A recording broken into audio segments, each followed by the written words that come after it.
Hello everyone, welcome back to our channel Tulasi Fashion World. ఈరోజు మనం మహానంది గురించి మాట్లాడుకుందామండి. మహానంది గురించి తెలుసుకోవాలంటే ఫస్ట్ నవనందులు అంటే తెలుసుకోవాలి. నవనందులు ఫస్ట్ ప్రథమ నంది, రెండవది వచ్చి సోమనంది, మూడవది వచ్చి గరుడ నంది, తర్వాత నాలుగవది వచ్చి నాగనంది అండి. నెక్స్ట్ వచ్చి ఐదవది సూర్యనంది. మీరు వెనకాల చూస్తున్నది వచ్చి నంద్యాల నుంచి మహానందికి వెళ్ళే రూట్ అండి. ఆరవది వచ్చి మహానంది, ఏడవది వచ్చి శివనంది, ఎనిమిదవది వచ్చి కృష్ణానంది అన్నమాట. తొమ్మిదవది వచ్చి వినాయకనంది. వీటి గురించి అంతా ఎందుకు చెప్తున్నానంటే, మనకి నంద్యాలలో ఈ నవనందులు అనేవి ఉన్నాయండి. ఒక్క రోజులో మనం ఈ నవనందులు అన్నిటినీ దర్శనం చేసుకోగలిగితే ఆ శివుని యొక్క పరిపూర్ణమైన అనుగ్రహం మనకు దక్కుతుందని పురాణాలు చెప్తున్నాయండి. ఇది వచ్చి మహానంది ఎంట్రన్స్. మహానంది ఎంట్రన్స్ నుంచి నేను వీడియో తీసుకుంటూ వెళ్ళాను. ఇలా ఉంటుంది అన్నమాట మనకి. ఇది వచ్చి మనకి నంద్యాల నుంచి మహానంది వెళ్ళే రూట్లో ఎంట్రన్స్ దగ్గర నుంచి చూపిస్తుంది అన్నమాట మీకు మహానంది. లోపలికి మనం ఎలా వెళ్ళాలి, మనకి ఎంట్రన్స్ మెయిన్ గేట్ అనేది వస్తుంది కదా, అక్కడ నుంచి లోపల వరకు ఒక ఐడియా కోసం తీసానండి. ఇక్కడ వచ్చి మనకి సిమెంట్తో ఒక పెద్ద నంది అనేది ఏర్పాటు చేసి ఉంటారు పిల్లలు చూడడానికి. అక్కడ ఎంట్రన్స్ ఫీజు కూడా 10 రూపీస్ ఉంటుందంట. ఇక్కడైతే నంది మాత్రం చాలా బాగుంటుందండి, మనం చూడొచ్చు. చాలా పెద్దగా డిజైన్ చేస్తారు. కొంచెం పార్క్ లాగా ఉంది, కూర్చోవడానికి, పిల్లలు తినడానికి, ఎలా భోజనాలు చేయడానికి బాగుంటుంది. చూస్తున్నారు కదా, ఇక్కడ అది నంది చాలా పెద్దగా ఉంటుందండి. నెక్స్ట్ వచ్చి మనకి నవనందులలో ఒక నంది అయినా గుడి ఇక్కడ ఉంటుందండి. ఒక నంది గుడి వచ్చి ఇక్కడ ఉంటుంది మనకి. ఇప్పుడు మనం మ్యాక్సిమం అందరు మహానంది అనగానే వెళ్ళేది మెయిన్ టెంపుల్కి ఒకటే కదా. అది వచ్చి ఇక్కడ మనకు కనపడుతుంది కదండి ఎంట్రన్స్లో. అక్కడ శివుడిది పెద్దది రెడ్ కలర్లో చూడడానికి అనేది ఏర్పాటు చేశారు. సో మనకి తెలిసిందల్లా మహానంది ఒకటే, కానీ నవనందులలో అది ఒక నంది అన్నమాట. దాని గురించి చాలా పురాణాలు ఉన్నాయి. ఒకసారి మీరు గూగుల్ చేసి మీకు అర్థమవుతుంది. నేను అన్నీ చూసిన తర్వాత మహానంది దర్శనం చేసుకున్న తర్వాత మహానందిలోనే ఇంకొక నంది వినాయక నంది కూడా మనకి మహానంది దర్శనం చేసుకుని బయటకు వచ్చేలోపు వినాయక నంది కూడా మనం దర్శించుకోవచ్చు. మ్యాక్సిమం ఒక 4 నందులు అనేది మనం దర్శించుకోవచ్చు అండి మహానందికి వెళ్తే. శివుని యొక్క పరిపూర్ణమైన అనుగ్రహం మనకి దక్కాలి అంటే ఒకే రోజులో నవనందులను దర్శనం చేసుకోవాలని చెప్తుంటారు పెద్దలు. మనకి లోపల వెళ్ళడానికి కెమెరాలో లేదు కాబట్టి బయట నుంచే వీడియో తీసాము. మనకు మహానంది లోపల మీకు తెలిసింది, నంది నోట్లో నుంచి నీళ్ళు అనేవి ఎప్పుడు వస్తూనే ఉంటాయి. చాలా స్వచ్ఛంగా ఉంటాయి. దానిలో స్నానాలు, కార్తీక మాసంలో స్నానం చేయడం వల్ల ఎంతో పుణ్యం కలుగుతుందని అందరికీ తెలిసిన విషయమే. ఇక్కడ చూడండి ఎంట్రన్స్ అనమాట మహానంది గోపురము, మెయిన్ గోపురం అనమాట ఇది. ఇక్కడ కార్తీక మాసంలో మాత్రం చాలా బాగా చేస్తారండి సెలబ్రేషన్స్. అందరూ దీపాలు పెట్టుకోవడానికి కూడా వాళ్ళు కొంచెం ప్లేస్ అనేది అలాట్ చేశారు, అక్కడ పెట్టుకోమని చెప్తుంటారు అనమాట. కార్తీక మాసంలో వెళ్తే అందరూ బాగా దేవుని దర్శనం చేసుకుని, ఇక్కడ చూడండి నవనందుల స్థల పురాణాలు మొత్తం ఇక్కడ ఉందన్నమాట. ఎందుకు నవనందులు, ఎక్కడెక్కడ ఉన్నాయి, ఎలా ఏర్పడ్డాయి అనేవన్నీ డీటెయిల్స్ నవనందుల గురించి మనకి అక్కడ బోర్డు అనేది ఏర్పాటు చేసేవారు. ఒక 5 నిమిషాలు మనం అక్కడ స్పెండ్ చేస్తే మనకి ఎందుకు అనేది అర్థమవుతుంది అనమాట. ఇక్కడ చూసారా, కార్తీక మాసంలో వెళ్ళినప్పుడు మేము వెళ్ళాము, కానీ వీడియో ఎప్పుడు అప్లోడ్ చేస్తున్నాను అనమాట. అప్పుడు మీకు చూపిద్దామని వీడియో తీసాను అనమాట. అక్కడ దీపాలు పెట్టుకుంటున్నారు చూడండి. పెట్టుకోవడానికి పర్మిషన్ అయితే ఇస్తారండి, అక్కడ పెట్టుకోవచ్చు. లోపల కూడా పెట్టుకోవచ్చు అండి. లోపల ఒక చెట్టు ఉంటుంది, పెద్ద చెట్టు. అక్కడ కూడా మనం దీపాలు అనేవి పెట్టుకోవచ్చు కార్తీక మాసంలో మనం వెళ్ళినప్పుడైతే. నెక్స్ట్ వచ్చి ఇక్కడ వినాయకుడివి 9 అదేమంటారు, ఆయన సంగీతం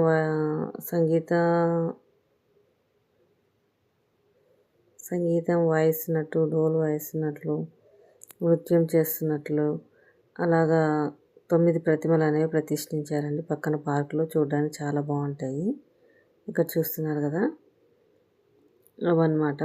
మనమంతా ఫ్రీగా ఉన్నప్పుడు వెళ్తే దేవుణ్ణి బాగా దర్శించుకోవచ్చు. వినాయకుడిని కూడా చూడండి, ఆయన మృదంగం వాయిస్తున్నట్లు, అట్లా వీణ వాయిస్తున్నట్లు, అవన్నీ కచేరీలాగా ఆయన చేస్తున్నట్లు అవన్నీ ఉంటాయన్నమాట. కళావేదిక ఇక్కడ ఉంటుందండి. అక్కడ ఎప్పుడు శివనామస్మరణ అనేది జరుగుతూనే ఉంటుంది.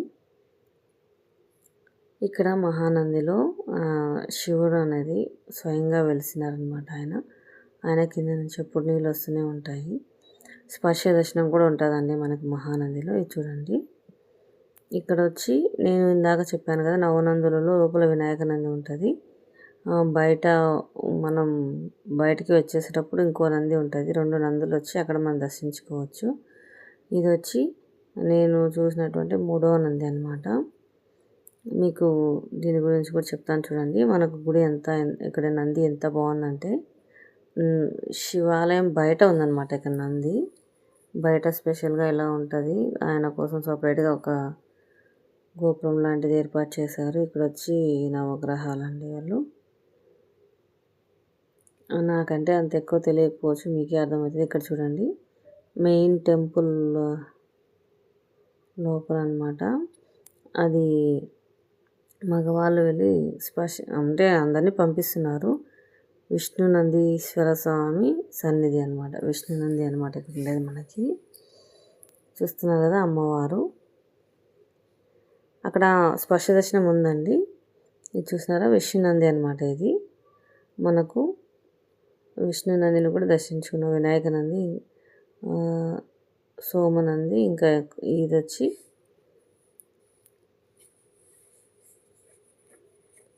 మూడవ నంది మనం దర్శించుకున్నాము. ఇది రూట్ అనేది ఎలా వస్తుందంటే, మన మహానందికి బయటకు వచ్చిన తర్వాత ఒక హంద్రి అనేది ప్రవహిస్తూ ఉంటుందండి. ఆ నది ఒక కాలువ లాంటిది ప్రవహిస్తుంటుంది, తెలుగంగ కాలువ. ఆ కాలువ వెంబడి వెళ్ళినామంటే ఒక 14 కిలోమీటర్ల దూరంలో ఓంకారం అనే టెంపుల్ వస్తుంది మనకి. ఇది వచ్చి మధ్యలో ఒక 5-6 కిలోమీటర్ల తర్వాతనే ఇట్లా మధ్యలో ఈ నంది వస్తుందన్నమాట మనకి. దీన్ని దర్శించుకొని తర్వాత ఆ కాలువ వెంబడి మట్టి రోడ్డే ఉంటుందండి. ఆ రోడ్ చాలా కష్టము, మాకు తెలియక వెళ్ళిపోయామన్నమాట. మీకు తెలిస్తే మాత్రం మీరు అలా వెళ్ళొద్దండి, వేరే రూట్ చూసుకొని వెళ్ళండి.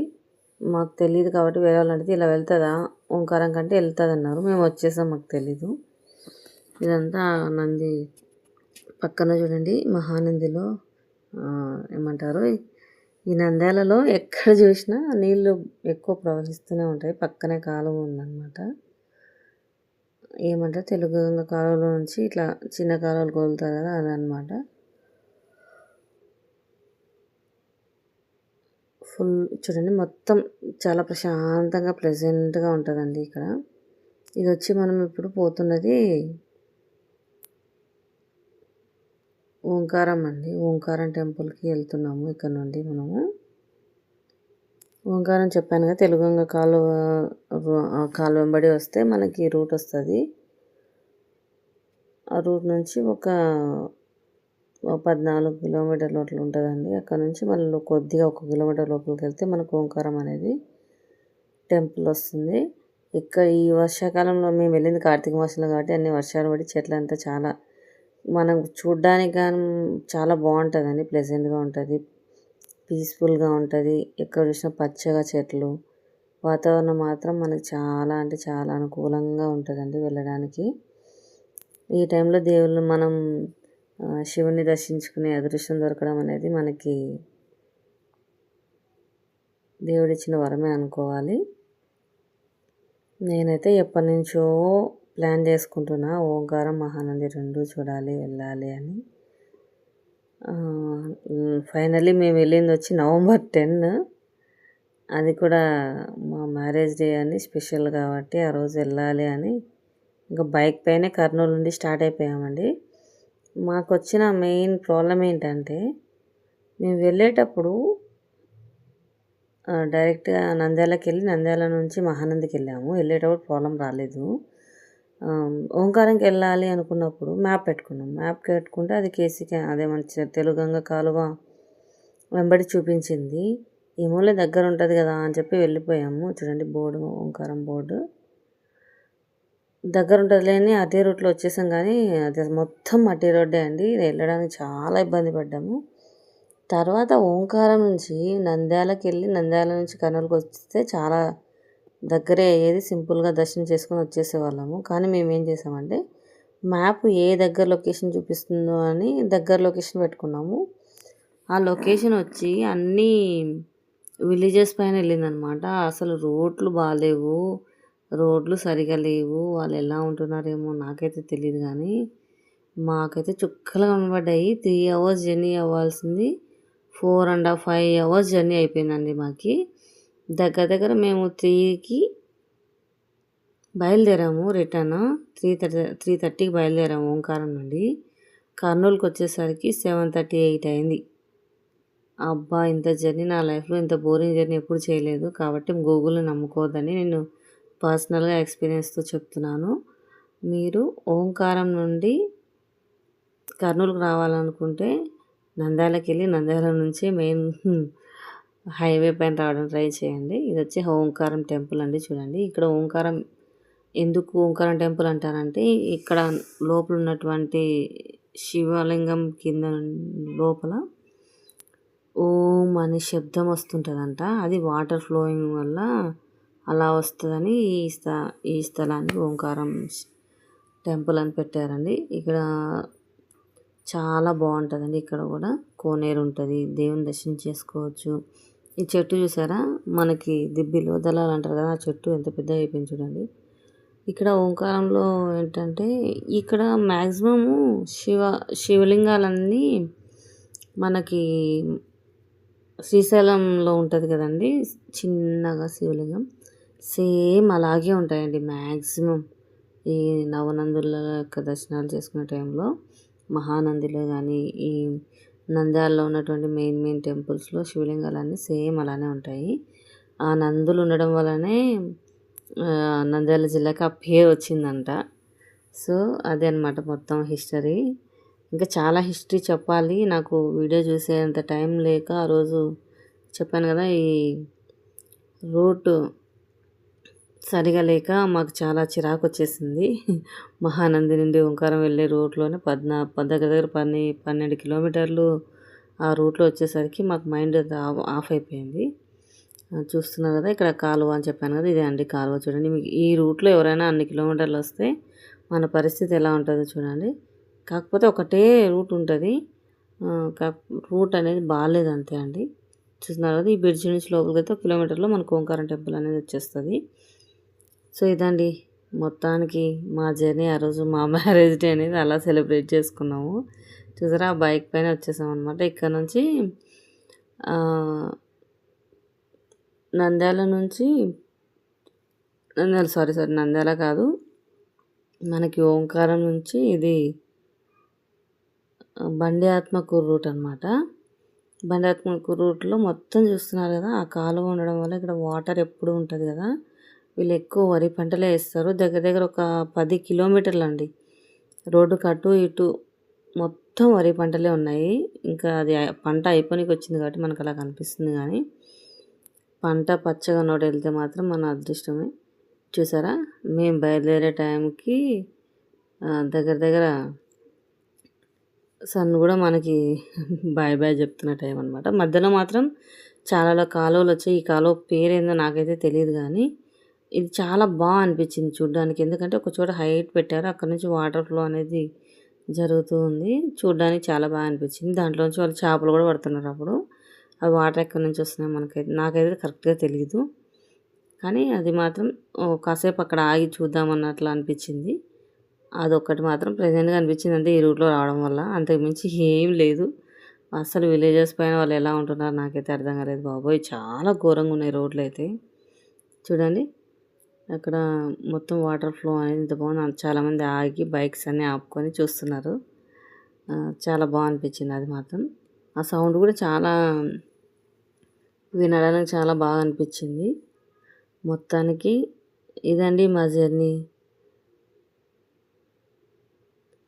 ఆ రోజు జరిగింది. Thank you for watching.